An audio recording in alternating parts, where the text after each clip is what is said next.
اللہ کا نام لکھا ہوا زمین پہ دیکھا ہے، بشر الحافی نے اٹھا کے خوشبو لگا کے عطر لگا کے کستوری لگا کے اوپر رکھ دیا ہے۔ یہ علم ہے کہ جو علم سکھاتا ہے کہ اللہ کے نام کا یہ ادب ہے، اور جب علم اس ادب کے ساتھ آ جائے تو پھر وہ شرابی سے بشر الحافی بن جاتا ہے، اولیاء کا امام ہو جاتا ہے۔ ادب آ گیا نا۔ آقا علیہ السلام نے فرمایا ادبنی ربی فاحسن تأدیبی، مجھے ادب میرے رب نے سکھایا ہے۔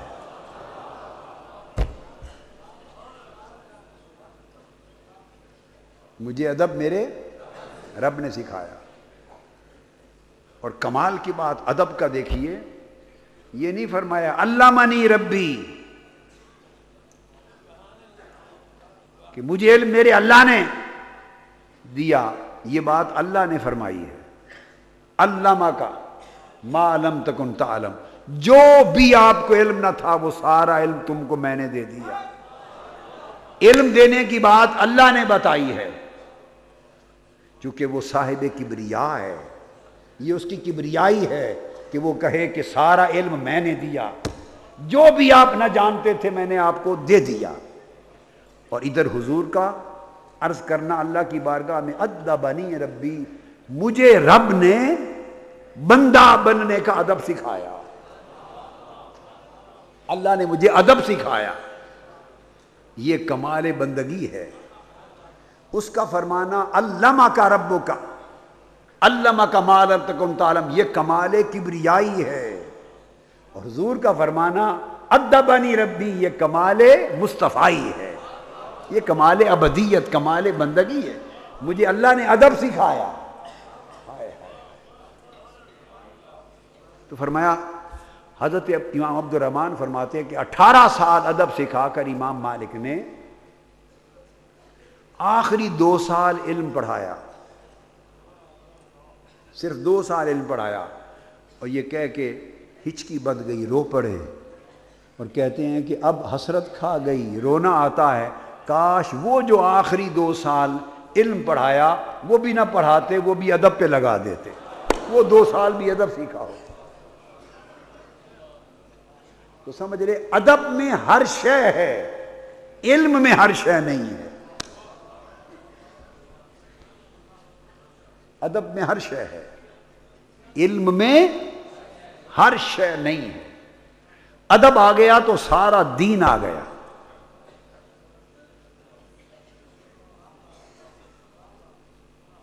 تو ادب، اور سکھاتے امام مالک رہے 18 سال، وہ کیوں نہ سکھاتے؟ ان کے اپنے ادب کا بھی تو عالم دیکھیں۔ جب دروازے پر کوئی سائل آتا سوال پوچھنے تو خادمہ باہر آتی، امام مالک کا معمول ہے کل کتب احوال محدثین میں، طبقات محدثین میں، اسماء و رجال میں، کتب سیر میں، ہر ایک جگہ درج ہے۔ قاضی ایاز رحمۃ اللہ علیہ نے بھی لکھا۔ تو خادمہ باہر آتی اور آپ اس کو یہ فرماتے کہ پوچھاؤ، جو سائل آیا ہے طالب، فقہ کا کوئی مسئلہ پوچھنے آیا ہے یا حضور کی حدیث پوچھنے آیا ہے؟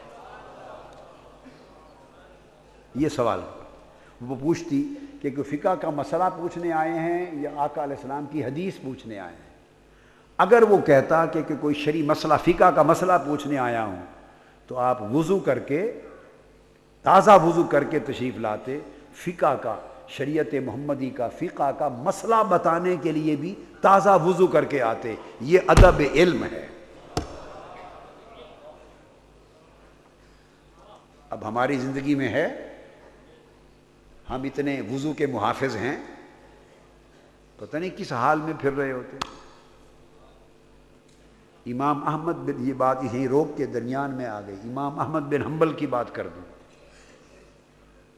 کوئی طالب علم ان کے پاس جب آتا پڑھنے کے لیے، علم کے لیے، طلب علم کے لیے، اسے کہتے بیٹے رات کو کمرہ دیتے، اچھا آج رات آرام کر، آج رات آرام کر لے۔ وہ جب سوتا تو اس کے کمرے میں وضو کے لیے پانی بھر کے رکھ دیتے، اسے کچھ نہ کہتے۔ جب صبح ہو جاتی فجر کی نماز سے پہلے فجر کی نماز سے پہلے تہجد کے وقت جب صبح فجر کی نماز ہوتی نا جب آغاز، اس وقت جا کے دیکھتے کہ وضو کا پانی استعمال ہو گیا یا پڑا ہوا ہے۔ اگر وہ لوٹا بھرا ہوا اسی طرح پڑا ہوتا تو اس طالب علم کو واپس بھیج دیتے اور فرماتے کہ اگر رات اللہ کے حضور کھڑے ہونے کی توفیق نہیں تو علم کاہے کو پڑھنے آئے ہو؟ پانی استعمال نہیں ہوا اس کا مطلب ہے تہجد کے لیے نہیں اٹھے، اور اگر تمہیں قیام اللیل نہیں آتا، تہجد کے لیے اللہ کے حضور کھڑا ہونا نہیں سیکھا تو علم کس لیے پڑھنا ہے؟ جاؤ، علم کی کوئی ضرورت نہیں ہے، پہلے اس کی بندگی سیکھو۔ تو جو تہجد کے لیے نہ اٹھتا اس کو امام احمد بن حنبل پڑھاتے نہیں تھے۔ اب بات کی سمجھ آئی ہے؟ تو وہ امام مالک جو امام شافعی کے بھی شیخ، تو جب خادمہ آ کے پوچھتی حضور پہ وہ مسئلہ کوئی فقہی مسئلہ پوچھنے آیا ہے، تو آپ تازہ وضو کر کے باہر آ کے مسئلہ فقہ بتاتے۔ اور اگر وہ سائل کہتا اور طالب کہتا کہ آقا علیہ السلام کی حدیث لینے آیا ہوں، تو پھر آپ وضو کر کے نہیں آتے تھے، پھر اس کو کہتے مسجد نبوی میں انتظار کر، غسل خانے میں چلے جاتے، غسل کرتے ہر سائل پر جو حدیث کی طلب کے لیے آتا، اخذ حدیث کے لیے غسل کرتے، اس کے بعد اس میں وضو کرتے، پھر نئے کپڑے پہنتے، نئے جبہ کپڑے پہنتے، پھر اس کے ساتھ عطر لگاتے، خوشبو لگاتے، پھر باہر آ کے مسند پہ بیٹھ کے حضور کی حدیث اس کو سناتے۔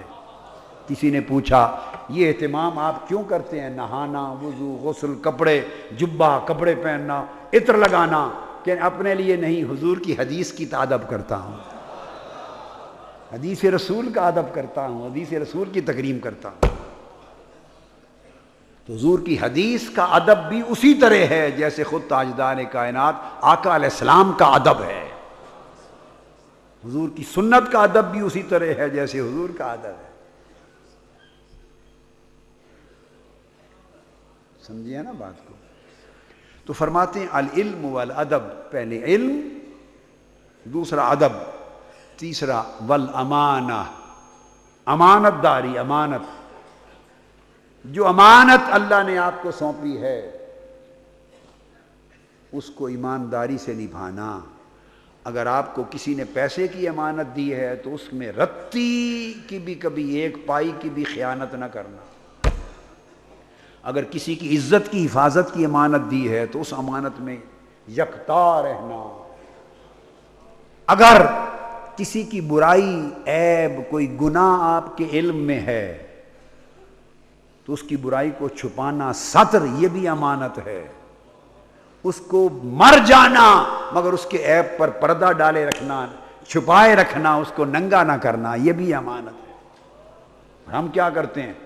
ساری زندگی لوگوں کو ننگا کرنے میں گزارتے ہیں، بھانڈنے میں گزارتے ہیں، ننگا کرتے ہیں لوگوں کو، بلکہ جس میں جو برائی نہیں ہوتی وہ بیان کرتے ہیں، جھوٹ بولتے ہیں، تہمت لگاتے ہیں۔ تو اگر اس کا عیب بھی آپ کے علم میں ہے تو اس پر بھی پردہ ڈالنا، یہ بھی امانت ہے۔ ہر صاحب حق کا حق ادا کرنا امانت ہے، اچھے اخلاق سے ملنا امانت ہے، حتیٰ کہ دوسرے مسلمان کو مسکرا کے ملنا بھی امانت ہے، غریب کی مدد کرنا امانت ہے، ماں باپ کی خدمت کرنا امانت، ہر حق ایک امانت ہے۔ ان اللہ یأمرکم ان تؤدوا الامانات الی اہلہا، ہر امانت اس کے اہل کو دے دو، یہ حسن امانت ہے۔ اللہ کی بندگی امانت ہے، حضور کا ادب امانت ہے، دین کی پاسداری امانت ہے، حلال کھانا امانت ہے، حرام سے بچنا امانت، یہ سب حضور کی امانتیں ہیں، دین کی شکل میں دی گئیں صلی اللہ علیہ وآلہ وسلم۔ تو دنیا کی بھی امانت ہے، آخرت کی بھی امانت ہے۔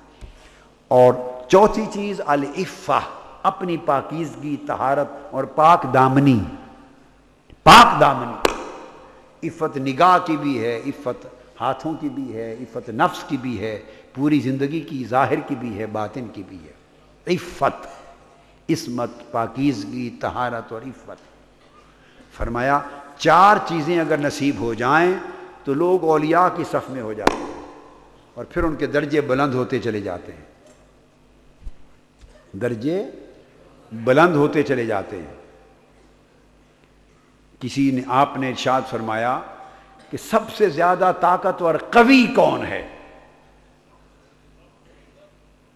لوگ تعلیم لیتے تھے نا آپ سے، تو ایک نے پوچھا کہ قوی کس کو کہتے ہیں، طاقتور؟ فرمایا اقوى القوة غلبتک نفسک، سب سے زیادہ قوی اور طاقتور وہ ہے جس کا غلبہ اپنے نفس پر زیادہ ہو، جو اپنے نفس پر جتنا زیادہ قابو رکھتا ہے، جس کا نفس اس کے قابو میں ہے، وہی قوی اور طاقتور ہے۔ اور جس